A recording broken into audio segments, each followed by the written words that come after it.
ছুটির দিন হওয়ায় ছেলে বুড়ো থেকে শুরু করে সব শ্রেণী পেশার মানুষের ভিড় ছিল মেলায়। কেনাকাটার পাশাপাশি প্রিয়জনদের সঙ্গে নিয়ে অনেকেই ঘুরতে এসেছিলেন মেলা প্রাঙ্গণে।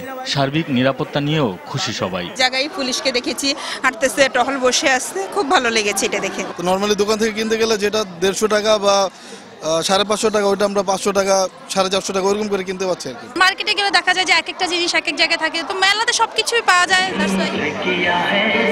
সুস্বাদু খাবার থেকে শুরু করে নানা পণ্যের পসরা সাজিয়ে চলছে ক্রেতা আকর্ষণের চেষ্টা। ক্রেতা সামগ্রীদের জন্য বেশ কিছু ডিসকাউন্ট সিস্টেম চালু করছে। এখানে ফার্নিচার আইটেমে 10% ডিসকাউন্ট এবং আপনার হাউজার আইটেমে 15 থেকে 50% ডিসকাউন্ট আছে বিভিন্ন ক্যাটাগরিতে।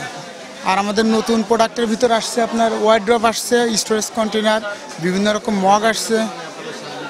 বেচাকেনা গতবার থেকে অনেক বেশি। এখানে কিন্তু বাংলাদেশের টপ ক্লাস কোম্পানিগুলো এখানে আসছে।